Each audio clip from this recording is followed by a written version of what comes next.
Kapal ng mukha mo. But I make no apologies. Hindi ako natatakot, lalong hindi ko papayagan na gamitin ng masasamang tao ang nakaraan ko para lamang patahimikin ako. But I beg your indulgence in defense of my name, which Mr. Hernandez conveniently dragged to take the heat off him and his cable. A desperate attempt to divert attention away from the real issue, his own involvement in ghost projects and questionable dealings. Batay sa aking mga nakalap na sinumpaang salaysay ng ilan sa mga kawani ng DPWH at mga kasamahan ni Mr. Hernandez, malinaw na sangkot siya sa mga ghost projects sa Bulacan. Pinatotohanan ito ng hindi lamang isa, kundi 3 opisyal na nagsabing siya at si RJ Dumasig, Project Engineer 1 ng Bulacan, 1st District Engineering Office, ay kapwa kasangkot sa mga proyektong ito.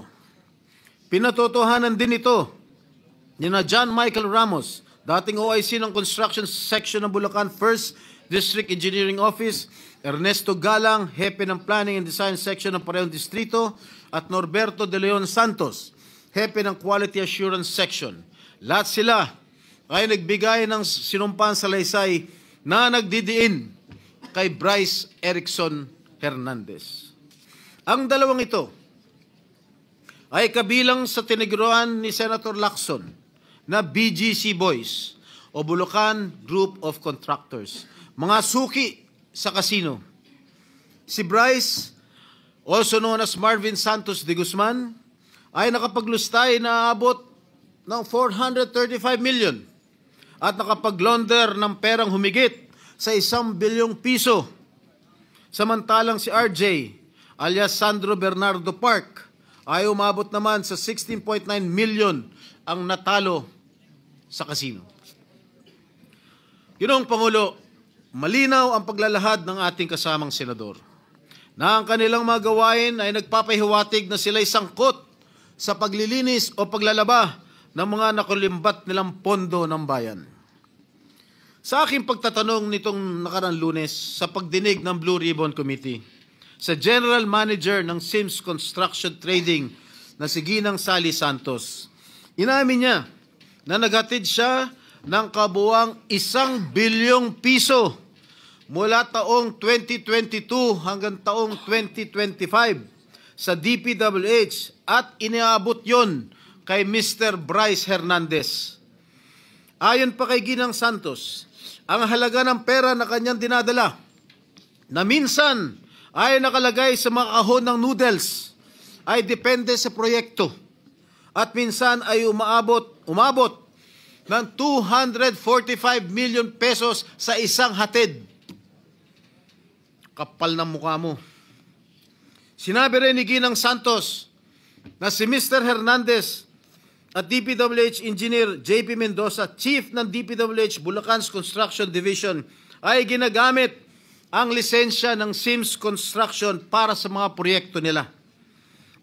Si Mr. Mendoza, na may alias na PJ Castro Asuncion, na pinangalanan din ni Senate President Pro Tem Lacson, na kabilang sa BGC Boys, ay may kabuuang 418 million na nilustay sa iba't ibang kasino at nakapag-launder ng perang mahigit 280 million pesos. Kung nakakapagpatalo ng 10 milyon si Mr. Hernandez sa kasino, hindi na rin siguro nakapagtataka kung bakit hindi siya nalalayo sa mga diskaya pagdating sa paramihan ng koleksyon ng mga sasakyan. Nauna nang inamin ni Mr. Hernandez na siya at ang kanyang asawa na isang dating rank and file employee ng GSIS ay nagmamayari na mga mamahalang sasakyan gaya ng Dodge Challenger, Toyota Supra at Lamborghini Urus Performante. Hindi ito karaniwang pag-aari ng isang empleyado ng gobyerno. At hindi pa dito nagtatapos ang listahan, Ginoong Pangulo.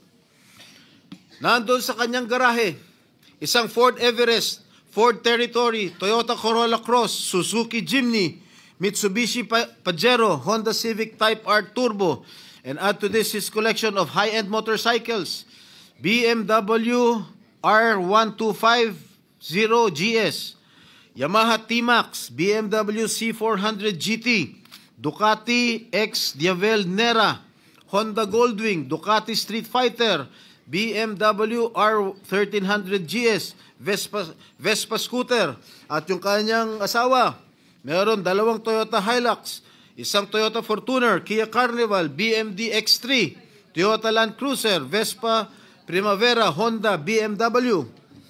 Mga kaibigan, Ginoong Pangulo, Bryce Hernandez claims these vehicles are part of a buy and sell business run by his sibling. But why are all these vehicles registered under their names? Bakit nakarehistro ang kanilang mga sasakyan sa kanilang mga pangalan kung sinasabi niya buy and sell business itong mga ginagawa nila? Gago. Magkano ba ang sahod ni Hernandez? Sapat ba ang kanyang kita o ng kanyang asawa para magkaroon ng ganitong karangyaan? Mr. President, ginagamit bilang umano'y ebidensya laban sa akin ang mga larawang kuha sa iba't ibang okasyon gaya ng birthday party. Makailang beses ko man na nakaduupang palad si DE, District Engineer Henry Alcantara, kaya ko humarap sa kahit sino at sabihin na hindi ko siya personal na kilala.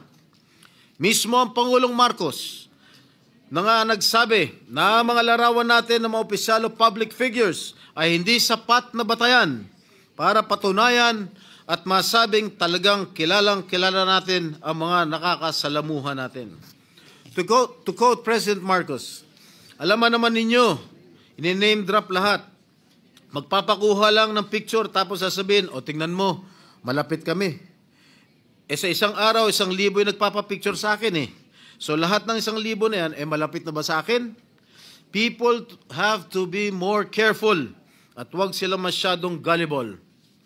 Yan po ang sinabi ng ating mahal na Pangulo. Tungkol naman sinasabi niya, hinggil sa isang nagngangalang Beng Ramos na nagpakilala daw ng miyembro ng aking staff sa Senado.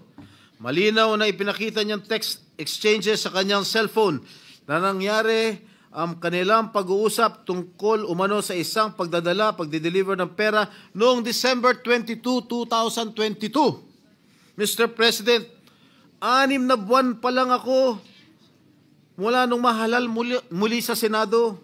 Wala akong kinalaman or anuman partisipasyon sa budget deliberations para sa 2022 budget. Mag-iimbento ka lang, sablay pa. Mr. President, there is no one among my staff named Beng Ramos. Wala akong staff o consultant na Beng Ramos. No such person has ever been employed, much less authorized to use my name or act on my... Ang sabi nga ni Senator Marcoleta, safe ka na. With due respect to our colleague, hindi po, Senator Marcoleta. Hindi ikaw, hindi ako, at lalong hindi safe ang taong bayan. Hanggang may mga Bryce Hernandez na engineer ng kasinungalingan at pandarambong ay hindi tayo safe. Hanggang may mga ghost projects sa DPWH at iba pang ahensya ng gobyerno, hindi safe ang pera ng bawat Pilipino na nagbabayad ng buwis. Isipin na lang ninyo, takot na takot ang mga kababayan natin basta BAR na ang kaharap habang may mga walang konsensang tao na isinusugal lamang sa kasino ang pera ng pinaghirapan at binuno nilang ibayad. Hanggang may mga tao na nagbabayad, nananakot at ngayon ay pilit na nililis ang kwento, ay hindi tayo safe. Mr. President, my dear colleagues, if my opponents think that they can weaponize me, that they can weaponize my past to stop me from investigating, nagkakamali sila. If my critics think that funding a social media campaign against me will prevent me from going after liars, thieves, and crooks, hindi nila ako kilala. I have been bashed and now targeted for the way I go after lying witnesses. Totoo, brusko ako magtanong at minsan ay naninigaw pa. But I make no apologies. Subukan ninyong humarap sa mga taong sinungaling at mayabang pa. Mga witness na halatang halata na niloloko ka. Mga opisyal na gobyerno na nagmamalinis at nagtuturoan. Tingnan natin kung hindi kayo magalit. Mr. President, my brother, Senator J.V. Ejercito, is known as the good one. Okay lang po yan. Dahil kapatid ko naman siya. But let me be known as the other Strada who went after the bad ones. I will expose and relentlessly pursue the bad ones regardless of the risk and notwithstanding the cost. Hindi ako natatakot at lalong hindi ko papayagan na gamitin ng masasamang tao ang nakaraan ko para lamang patahimikin ako. I have been jailed. I have been vilified, crucified, and publicly humiliated. But I will never allow the likes of Bryce Fernandez to turn the tables on me. Kayo ang nasasakdal sa mata ng taong bayan, hindi ako. Mr. President, I vow never to let the masterminds and engineers of this massive defrauding of the Filipino people to silence me. Hindi pa ako tapos at lalong hindi ko kayo uurungan. Ginoong Pangulo, maraming salamat po at mabuhay po kayong lahat. Yes, Mr. President. The status is we were in debate about the status of the witness, Bryce Hernandez, Mr. President. So I think in consensus, would you like to make the motion, Mr. President, on where to? Yes, Mr. President. Therefore, yes. Can we recognize Senator Jinggoy? Can I just make a motion, Mr. President, Majority Leader? I move that we commit Bryce Erickson Hernandez to the Pasay City Jail, Mr. President. I second the motion of the good Any objection? gentleman. Chair hears none. And the chairman of the Blue Ribbon concurs. Hearing no objection, the Bryce Hernandez is hereby...